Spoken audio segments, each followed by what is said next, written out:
Hello అండి విశేషరావు. సాధారణంగా ఎప్పుడైనా దొంగలు దొరికారు అనుకోండి, ఆ దొంగల్ని పోలీసులు పట్టుకుంటారు, ప్రెస్ మీట్ పెడతారు, వాళ్ళ వివరాలను తెలియజేస్తారు, వాళ్ళ దొంగతనం చేసినట్టు నేపథ్యాన్ని కూడా వివరిస్తారు.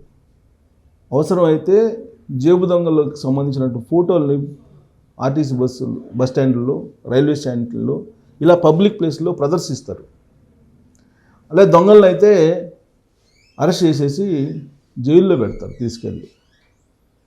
మరి ఆ దొంగల్ని ప్రెస్ మీట్ పెట్టి పబ్లిక్లోకి తీసుకెళ్తున్నటువంటి వ్యవస్థను మనం చూస్తున్నాం. మరి బ్యాంకులకి ఎగ్గొట్టేసి, బ్యాంకులకు అప్పులైపోయి, ఎన్పిఎల్ కింద ఉన్నటువంటి వాళ్ళు ఎవరైతే ఉన్నారో బ్యాంకులకి ఎగనామం పెట్టి, వాళ్ళు పేర్లు చెప్పడానికి కూడా ఇష్టపడలేదు. బ్యాంకులు ఎవరు ఇష్టపడలేదంటే బ్యాంకులు ఇష్టపడలేదు. ఇది రైట్ టు ఇన్ఫర్మేషన్ యాక్ట్ కింద అడిగితే కొంతమంది ఆ బ్యాంకులు మేము ఇవ్వకూడదు, మేము ఇవ్వం, బ్యాంకుకి ఎవరైతే లోన్లు ఎగ్గొడుతున్నారో వాళ్ళ పేర్లు మేము ఇవ్వటానికి లేదు, పోనీ మీరు తనిఖీలు ఎక్కడెక్కడ చేశారు అదన్నా ఇవ్వండి అంటే అది కూడా మేము ఇవ్వటానికి లేదు, ఒకవేళ ఇస్తే మా వ్యాపారం దెబ్బతింటుందని చెప్పి ఎస్బీఐ కానీ లేదా ఇతర బ్యాంకులు, నేషనల్ బ్యాంకులు ఏవైతే ఉన్నాయో ఈ నేషనల్ బ్యాంకులు ససేమిరా అంటూ ఇవ్వడానికి ఎన్పిఎల్కి సంబంధించినటువంటి వివరాలు కానీ లేదా ఎగవేసి వెళ్ళిపోయినటువంటి వాళ్ళ వివరాలు కానీ చెప్పడానికి సిద్ధపడలేదు.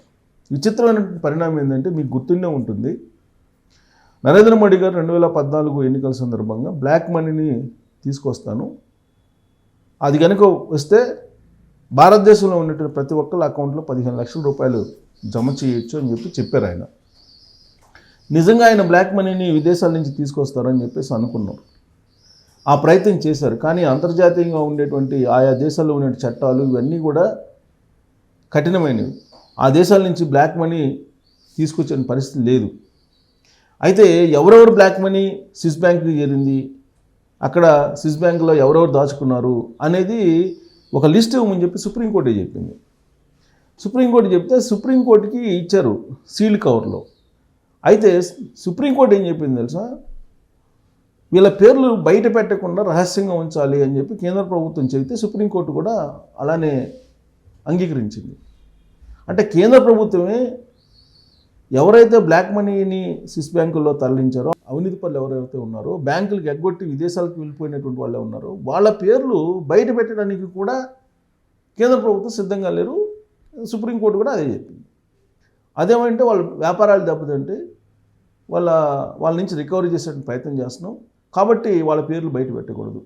అదే ఒక రైతు ఎవరైనా ఎగ్గొడితే ఇమీడియట్గా పోయి పొలం వేలం వేసుకుంటున్నారు కదా, ఆస్తులు వేలం వేసుకుని తీసుకొచ్చుకుంటున్నారు కదా, లేదు ఎవరైనా దొంగతనం చేస్తే తీసుకొచ్చి జైల్లో పెడుతున్నారు కదా, ఇది అందరికీ చెప్తున్నారు కదా, పైగా పేపర్లో వేస్తున్నారు కదా, మీడియాలో వస్తుంది కదా, మరి ఎందుకు వీళ్ళని ఈ లిస్టుని బయటకు రానివ్వట్లేదు బ్యాంకులు?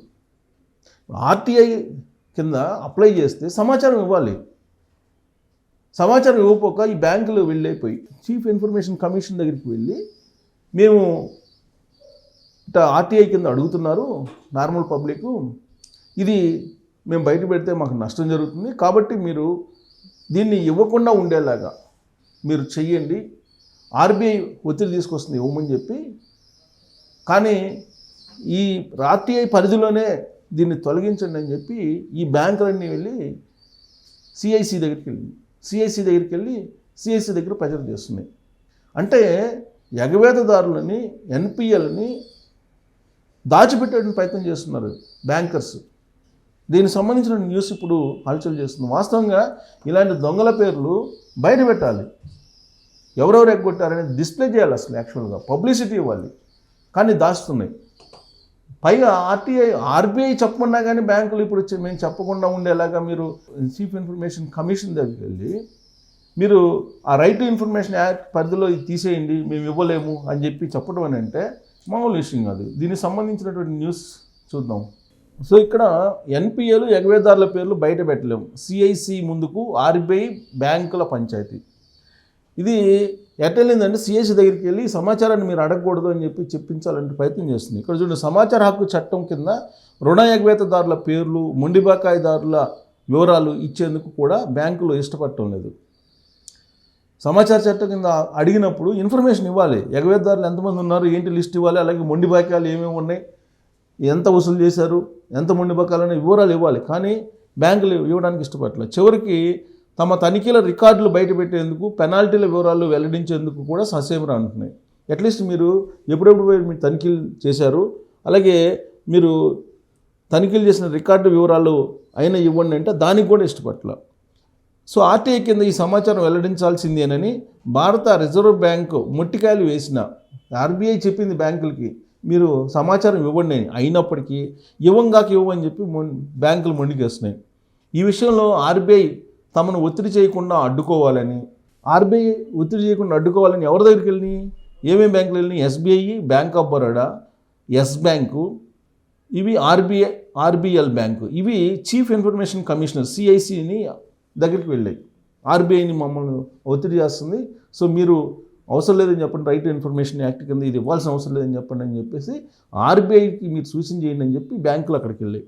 ఆర్బీఐ కోరినట్టు ఆర్టీఐ కింద ఈ వివరాలు వెల్లడించడం తమ వ్యాపార కార్యకలాపాలను దెబ్బతీస్తుందని వితండవాదం మొదలుపెట్టింది. దీంతో సిఐసి ఈ కేసును విస్తృత ధర్మాసనానికి నివేదించారు. ధీరజ్ మిశ్రా, వతిరాజ్, గిరీష్ మిత్తల్, రాధా రామన్ తివారీ అనే వ్యక్తులు ఆర్టీఐ చట్టం కింద ఆర్బీఐ నుంచి వివరాలను కోరారు. సో ఇది ఆర్బీఐని వివరాలు కోరారు. ఆర్బీఐ వివరాలను కోరితే ఆర్బీఐ కూడా ఇవ్వమని చెప్పింది బ్యాంకులకి. కానీ Bank of Baroda, SBI, Yes Bank, ఈ బ్యాంకులన్నీ కూడా సిఐసి దగ్గరికి వెళ్ళి మేము ఇస్తే మా వ్యాపారాలు దెబ్బతింటాయని చెప్పి దాచిపెట్టేటువంటి ప్రయత్నం చేస్తున్నారు. అంటే దొంగలని దాచిపెట్టే ప్రయత్నం బ్యాంకులు చేస్తున్నాయా లేదా అనే దాని మీద మీరు కామెంట్ చేయొచ్చు. Thank you.